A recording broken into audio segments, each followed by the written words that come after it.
Salut tout le monde et soyez les bienvenus dans cette nouvelle vidéo consacrée à la manipulation des fichiers. Les fichiers permettent de sauvegarder des données, des textes, etc.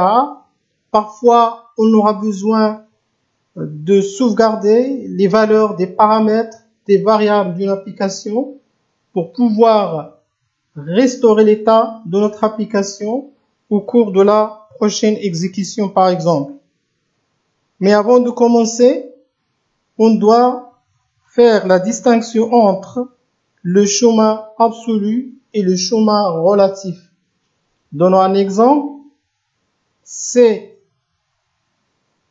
deux points, slash, le répertoire test, slash, un sous-répertoire appelé RIP1, slash, fichier, point, txt. Dans ce cas, on a indiqué le chemin absolu de notre fichier, où se trouve notre fichier, c'est-à-dire le chemin complet. Alors que le chemin relatif, dans ce cas,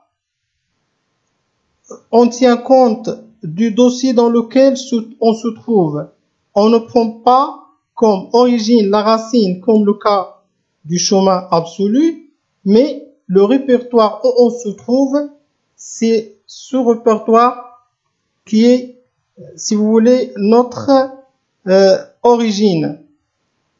Donnons un exemple. Si on se trouve dans le répertoire, ou bien la racine C, slash, comme ça, normalement, si on est dans ce cas-là, notre chemin relatif de notre fichier devient tout simplement test slash rep1 slash fichier point txt.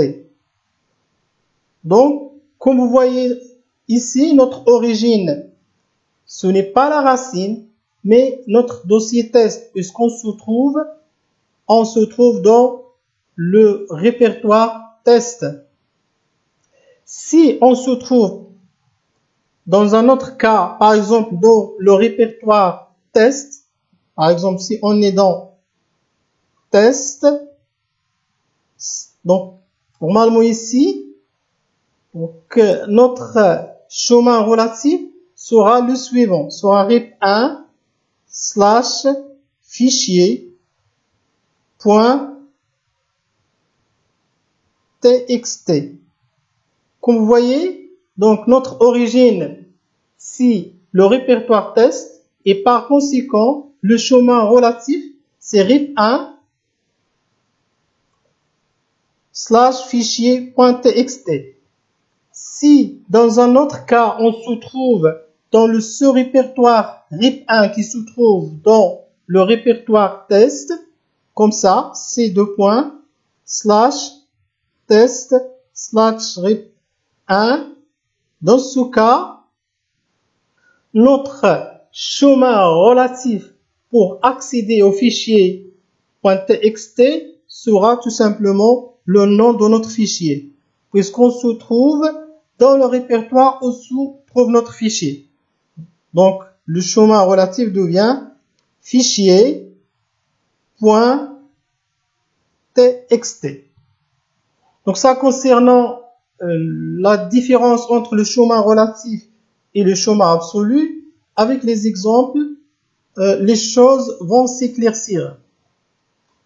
Maintenant, on va voir quelques manipulations concernant, si vous voulez, l'utilisation des commandes de système d'exploitation, et ça dépend de notre système. Donc pour cela, on va lancer notre shell. Et comme vous voyez ici, on est dans le répertoire test2 qui se trouve dans D. Donc, lançons Python. Ça, pour travailler avec les commandes de notre système OS, donc Operating System, donc on doit importer le module OS. Donc, import OS. Voilà.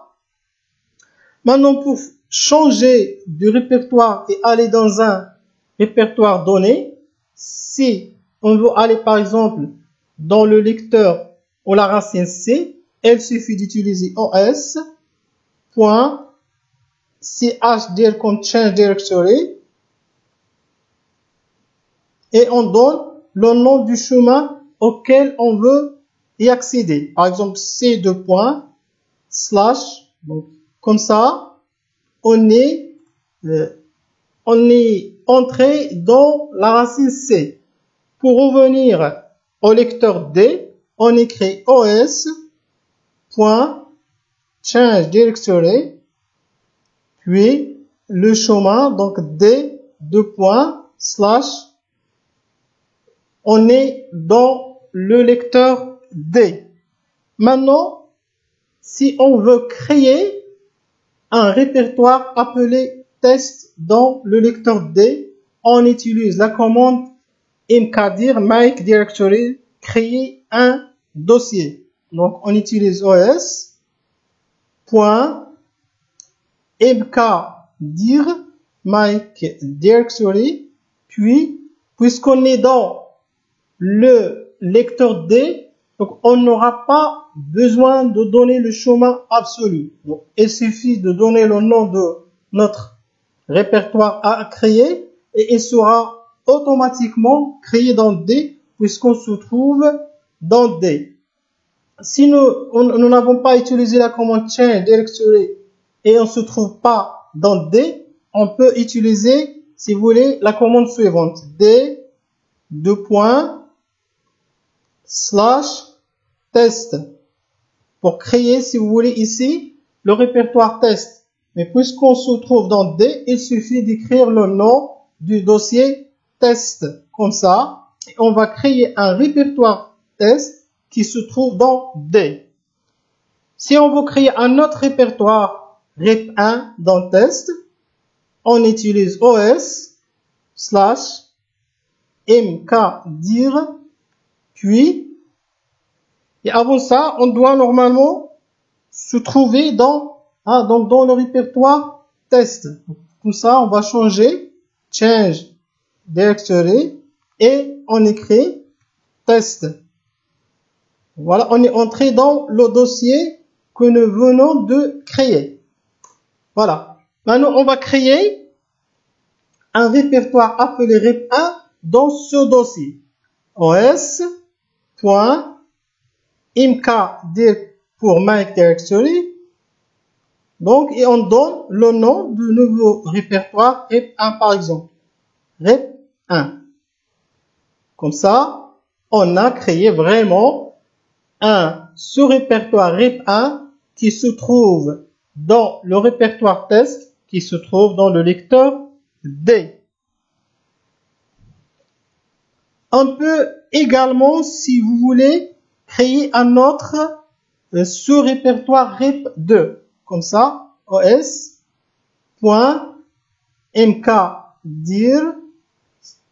parenthèse, et le nom du nouveau répertoire rep2.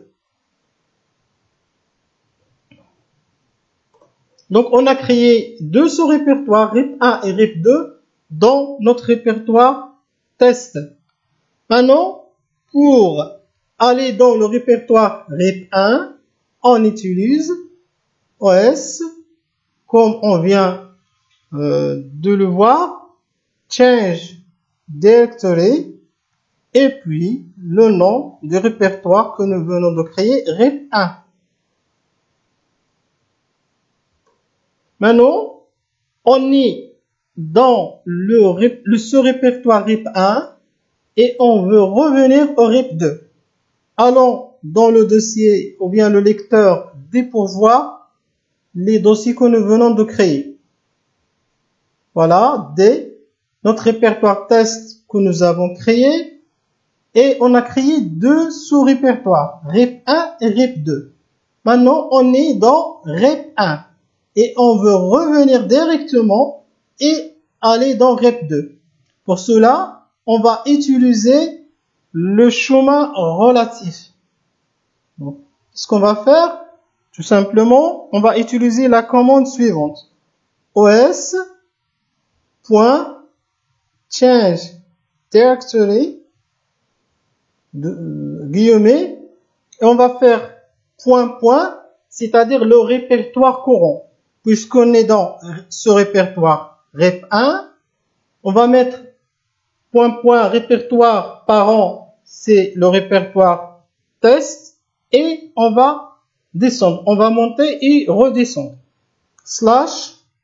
/rep2, guillemets, on ferme. Voilà, on est dans répertoire 2. Ça concernant quelques manipulations de base sur l'utilisation des commandes avec mkdir.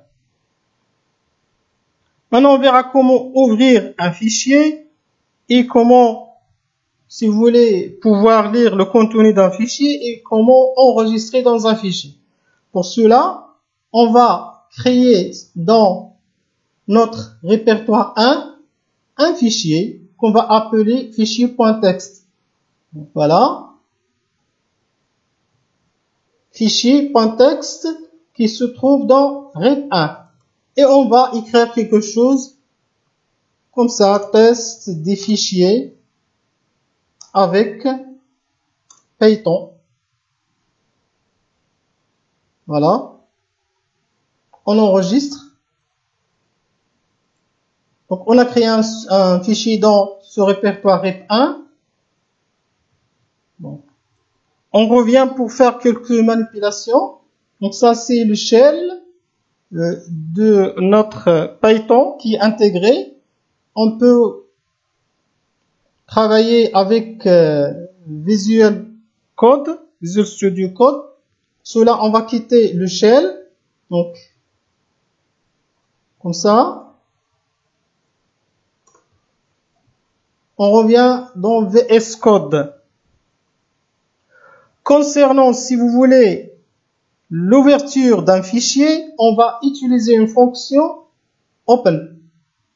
Fonction open qui a deux paramètres. Le chemin, le premier paramètre, donc c'est le chemin. Ce chemin, il doit être soit absolu ou bien relatif. Après, deuxième paramètre, on aura mode, voilà, mode ouverture. On explique ces deux modes. Donc, le chemin relatif ou bien le chemin absolu, c'est le chemin où se trouve notre fichier. Dans notre cas, puisque notre fichier se trouve dans le répertoire ou bien ce répertoire RIP1, on peut comme ça, écrivez tout le chemin absolu d2.test/rep1 et le nom de notre fichier, fichier.txt. Ça, c'est le chemin absolu où se trouve notre fichier. Maintenant, le mode, concernant le mode d'ouverture ou de lecture de notre fichier, il y a le mode R, mode lecture, le mode W, c'est ouverture en écriture, et mode A comme append au mode ajout. Donc, premier mode, si on écrit ici R, donc notre fichier sera ouvert en mode lecture. Si on écrit comme ça, W, notre write, donc notre fichier sera ouvert en mode écriture. Si le fichier existe, le contenu sera écrasé et on ouvre le fichier. Si le fichier n'existe pas, il sera créé automatiquement. Troisième mode, il y a le mode append, c'est le mode ajout. C'est-à-dire on va ouvrir le fichier, s'il y a des données, on va ajouter les nouvelles données aux données existantes sans les écraser. Si le fichier n'existe pas, il sera automatiquement créé et on donnera un exemple pour comprendre. Donc, on a déjà créé notre fichier fichier .txt pour le manipuler. On va l'ouvrir, si vous voulez, en mode R, lecture. Et pour cela, pour ouvrir un fichier, normalement, on doit lui donner le nom d'une variable. Par exemple, on va appeler cette variable mon fichier, ou bien tout simplement, on va appeler file égale donc notre fichier qu'on veut, si vous voulez, ouvrir. Déjà, donc, on a ouvert notre fichier. Pour voir le type de notre fichier, donc, on va écrire type f comme file égale type, puis file, la variable que nous venons créer. Pour voir le type de cette variable, on va afficher cette variable, normalement, print, voilà, type if. On exécute notre script. On va dans la ligne de commande, on écrit test.py. Voilà si vous voulez, le fichier ou la variable file est une classe IO, donc input out text IO wrapper. Donc voilà, c'est une classe qui permet la manipulation de fichiers.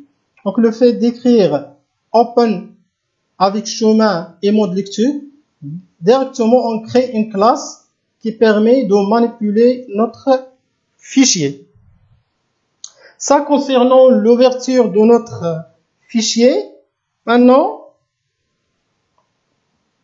pour fermer un fichier, voilà, on utilise tout simplement close. Donc, la méthode close qui est de cette classe que nous venons de voir.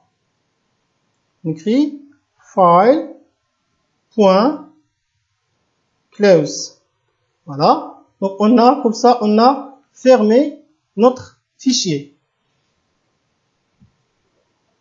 Maintenant, pour lire l'intégralité de notre fichier, on aura besoin d'utiliser, si vous voulez, la méthode read. La méthode read qui permet de lire tout le contenu du fichier. Et pour cela, pour utiliser le chemin relatif, donc et ne pas utiliser tout ce chemin absolu, on va importer le module OS. Donc import OS et on va changer le répertoire courant. On va être os.chdirectory puis donc d2.test rep1. On se trouve directement dans le répertoire. Donc, puisqu'on va se trouver dans rep1, donc on peut utiliser le chemin relatif et écrire directement le nom de notre fichier. Voilà. Maintenant, pour lire l'intégralité de notre fichier, on a dit qu'il y a la méthode read. Donc, utilisons une variable contenu qui va recevoir notre contenu égale file.read parenthèse. Et affichons, si vous voulez, on va afficher le contenu pour voir le contenu de notre fichier. On utilise la méthode print contenu.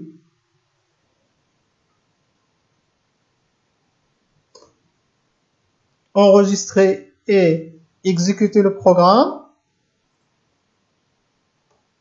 Voilà.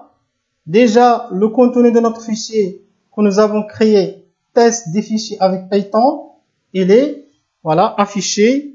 Et grâce à cette méthode, et après, on a fermé notre fichier. Comment, si vous voulez, enregistrer dans un fichier? C'est le mode écriture. Si on écrit ici, au lieu de R, lecture, on écrit W pour écriture.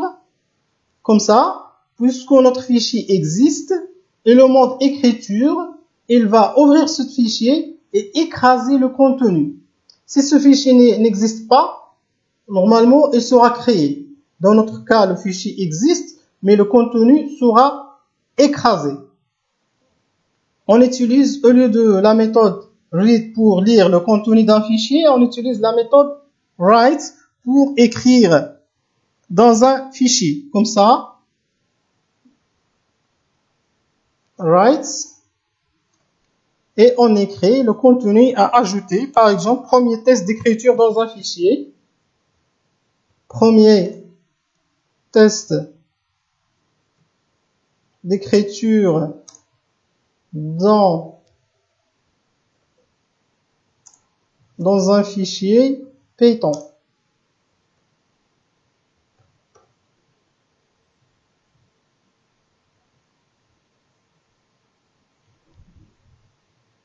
Déjà, on enregistre dans ce fichier pour voir et supprimer ça pour lecture. Sauvegarder. Lancer le programme. Donc déjà, on a créé un dossier pour aller voir le contenu. Voilà, premier test d'écriture dans un fichier Python. Il est écrit, mais le contenu, l'ancien contenu, est écrasé.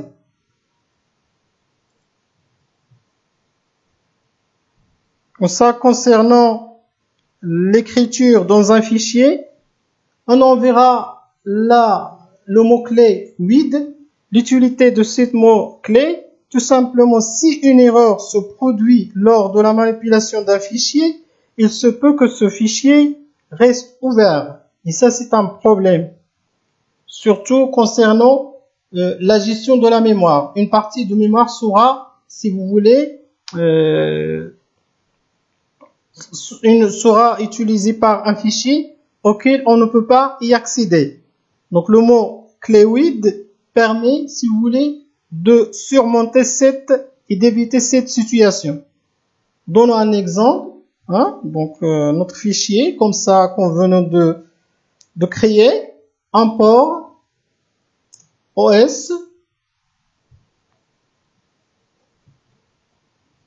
On change le répertoire courant os.change directory d:/test/rep1 comme ça,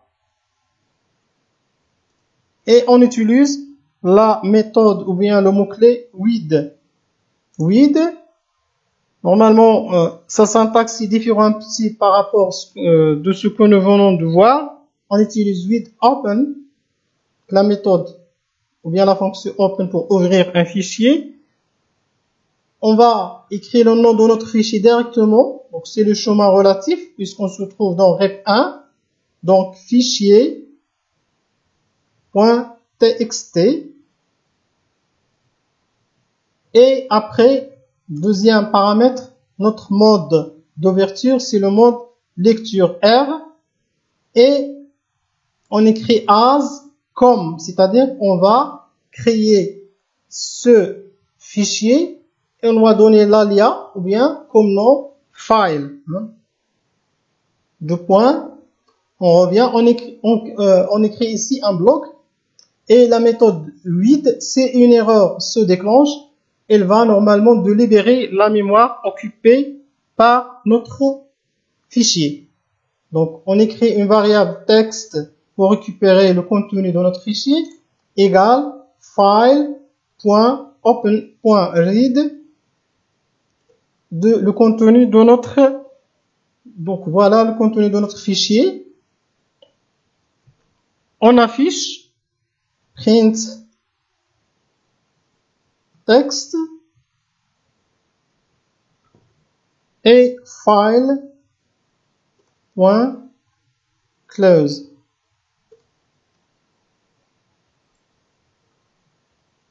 On enregistre.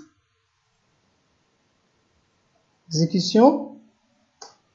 Voilà, premier test d'écriture dans un fichier Python. On vient de lire le contenu de notre fichier avec le mot clé with.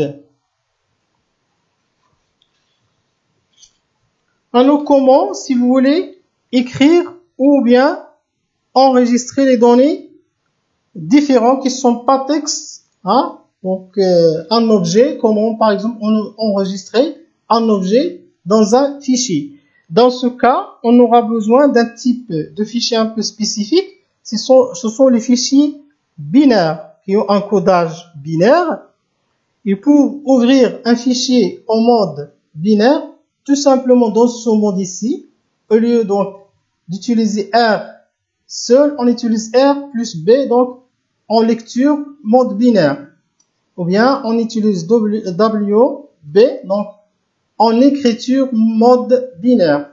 Ou A, comme ça, B, append, on ajoute, le mode ajout binaire. Ce type de fichier nous permet, si vous voulez, de sauvegarder des données de type objet ou n'importe quel type, de type dictionnaire, liste, n'importe quel type. On peut les enregistrer dans un fichier binaire et les récupérer. Pour cela, on aura besoin d'un module spécifique appelé pickle. Donc, on va importer donc notre pickle avec OS. Donc, on va utiliser import pickle .os pour operating system. Voilà, pour pouvoir travailler sur les fichiers, si vous voulez, de type binaire. On va ensuite utiliser deux classes spécifiques incluses dans ce module pickle. C'est la classe pickler et la classe unpickler. Pickler pour enregistrer et sauvegarder les données et la classe unpickler, donc la classe comme ça, pickler pour enregistrer données, et deuxième classe c'est unpickler pour récupérer les données enregistrées dans un fichier binaire. Donnons un exemple, puisqu'on vient de créer notre fichier dans RIP1, on va maintenant, si vous voulez, créer un autre fichier de type binaire dans RIP2. Pour cela, on va changer le chemin courant vers le répertoire RIP2. Donc os.change directory, puis le chemin, donc d2.test/rep2. Donc on est dans ce répertoire rep2. Maintenant, il nous reste à créer notre fichier. Mais avant de créer notre fichier, on doit créer l'objet que nous voulons sauvegarder dans notre fichier. On donne un exemple, un objet de type dictionnaire.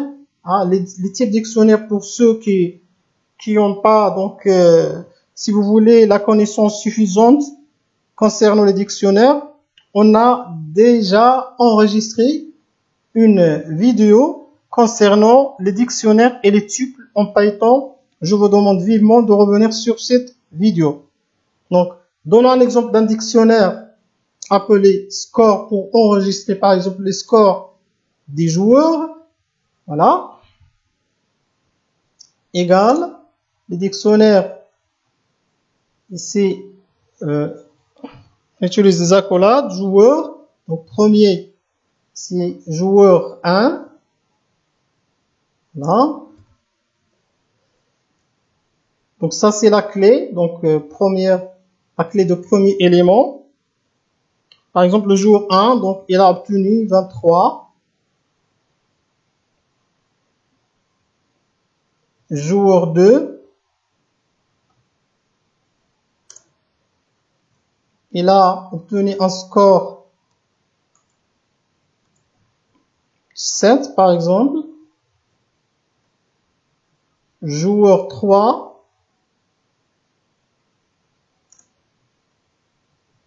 on va lui donner un autre score théorique, 45, par exemple. Joueur 4, il a obtenu un score 17 et joueur 5. Donc ça, c'est un exemple tout simplement pour montrer la manipulation des objets qu'on peut sauvegarder dans un fichier de type binaire. Il a obtenu, par exemple, le score 12.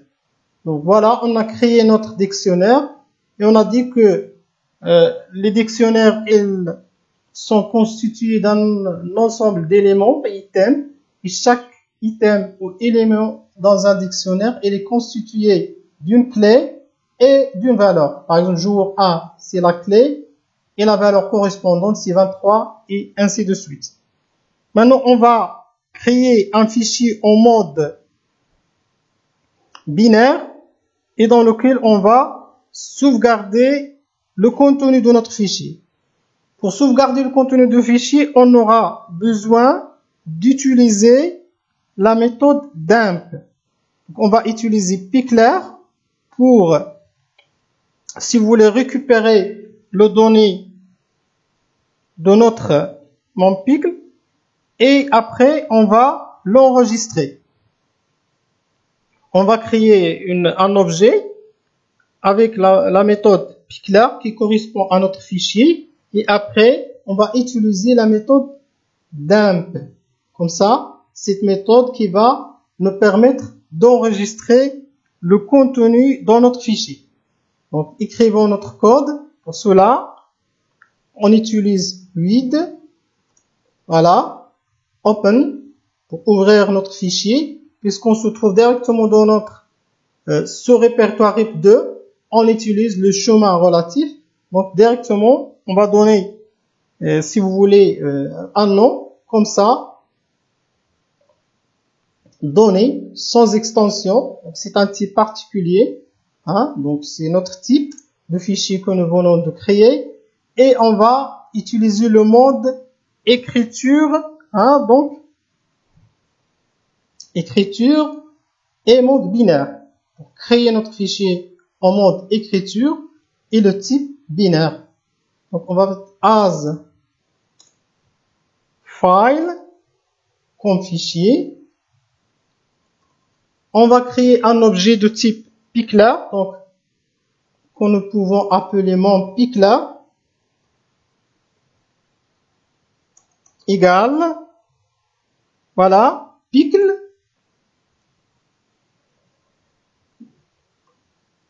On a utilisé notre pickler, voilà, la classe pickler qui se trouve dans le module pickle. Et on va lui passer le nom de notre fichier pour travailler sur ce fichier. Donc, file.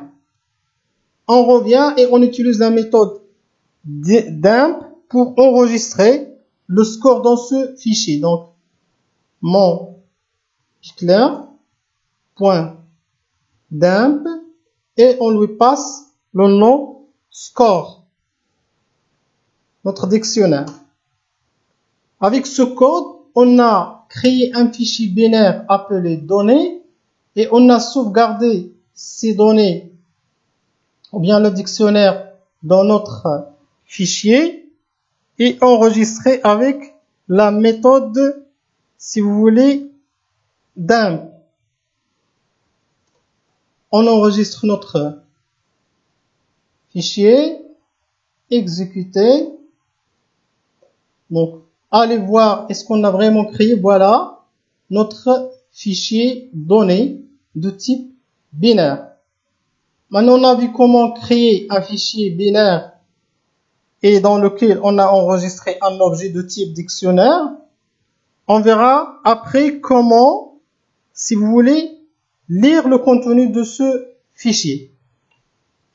Pour le lire, donc qu'est-ce qu'on va faire? Donc, on va supprimer cette partie parce qu'on a déjà créé le dossier et on va travailler sur notre dossier avec la classe MPickler qui permet de récupérer les données. Donc, mon dpickler, un objet de type MPickler. On va utiliser notre module pickle avec la classe unpickler.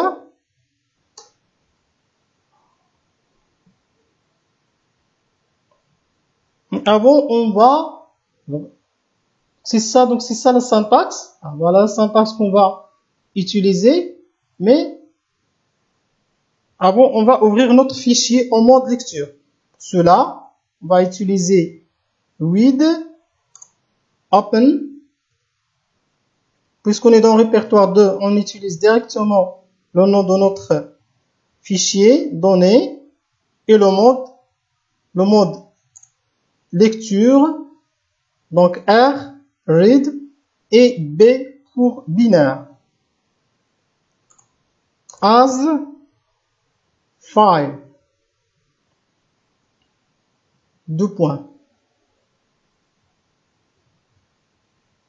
On effectue une tabulation.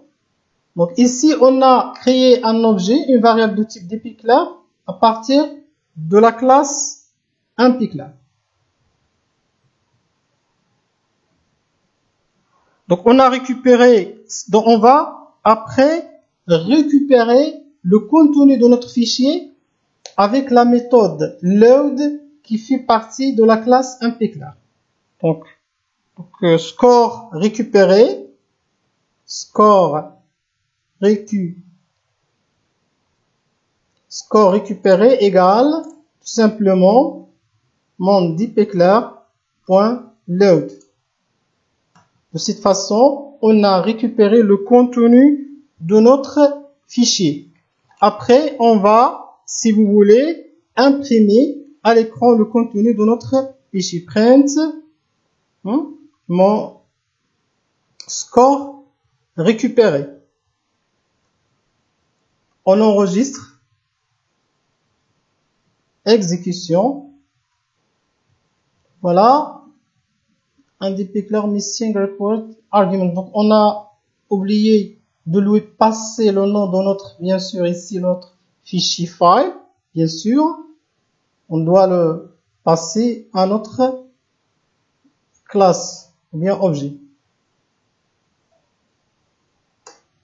Voilà. On a récupéré notre dictionnaire enregistré dans notre fichier binaire. Et puisqu'on a travaillé déjà avec les dictionnaires, donc notre score récupéré, on peut, si vous voulez, utiliser une itération pour afficher le contenu de notre dictionnaire de différentes manières. Par exemple, on peut utiliser la syntaxe suivante, donc for, si vous voulez, item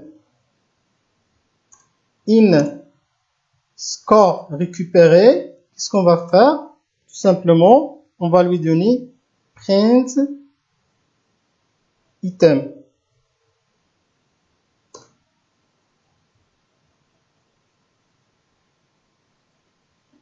cette manière, voilà.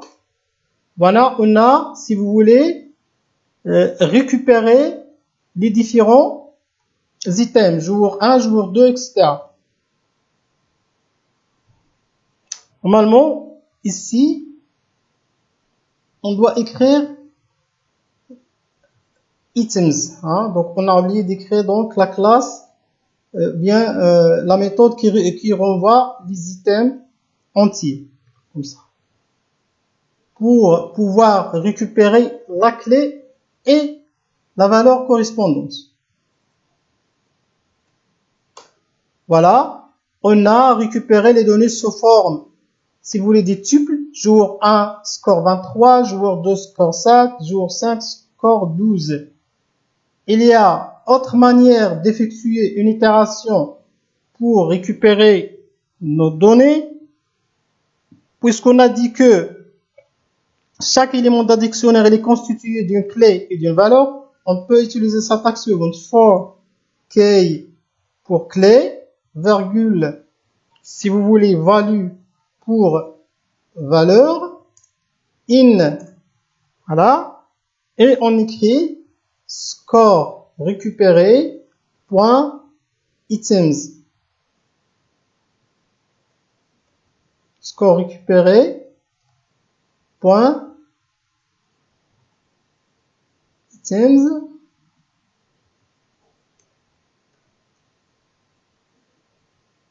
de point et on va afficher print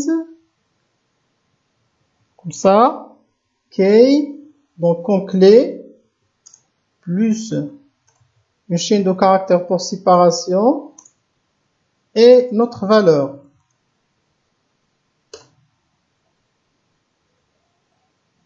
On affiche le résultat.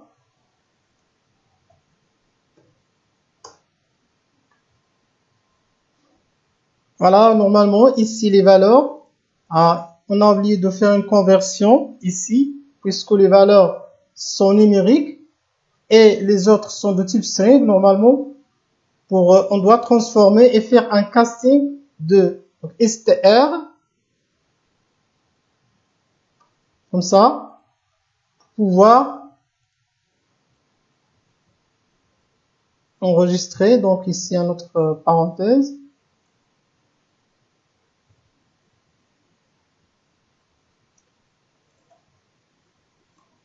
Voilà, on a récupéré donc les valeurs sous forme du joueur 1, donc la clé et la valeur ou le score correspondant.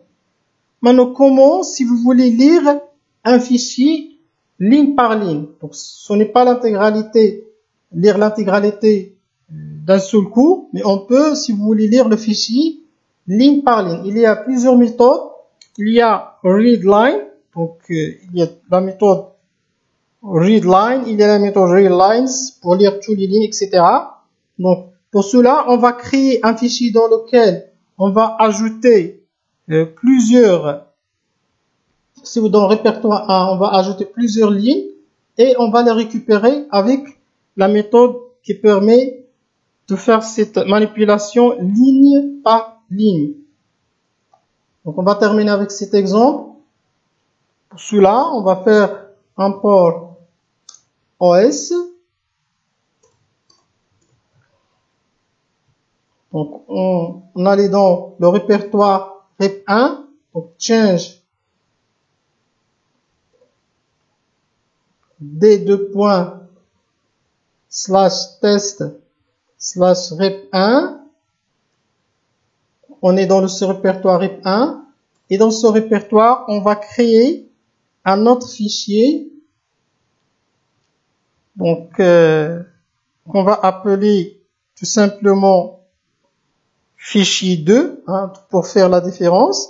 Donc, notre file, sans utiliser la méthode ou le mot-clé 8. Donc, directement file égale open pour ouvrir notre fichier, le chemin relatif directement à nom de fichier, fichier 2.txt, puis le mode, si vous voulez, écriture.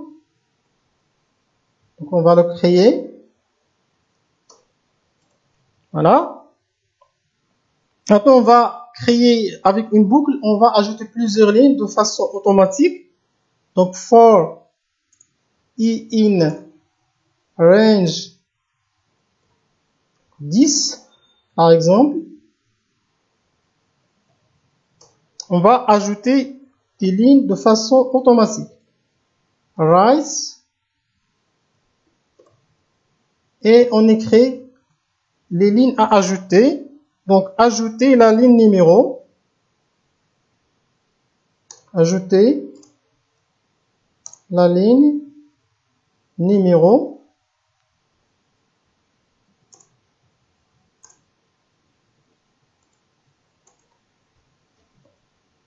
str de i pour faire un casting. Donc, de i. Puis, on ajoute anti/n pour revenir à la ligne. Donc, nouvelle ligne. Donc, on va faire anti/n pour revenir à la ligne. Voilà, on a créé notre fichier.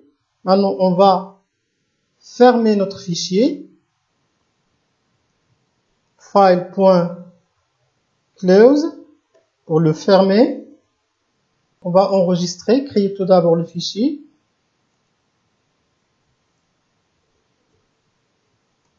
Donc le fichier est créé dans REP 1. On allait dans REP 1. Voilà le fichier 2 qui contient 10 lignes de 0 jusqu'à 9. Donc on a créé les fichiers les lignes de façon automatique.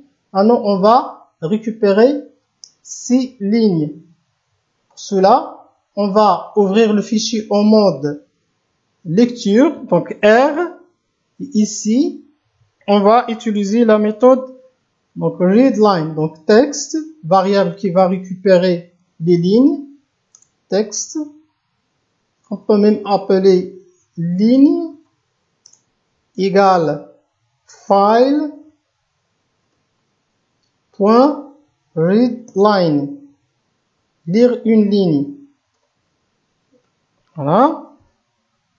Chaque ligne récupérée, on va l'afficher. Print, si vous voulez, ligne. Et enfin, on ferme notre fichier. File.close. Enregistrer.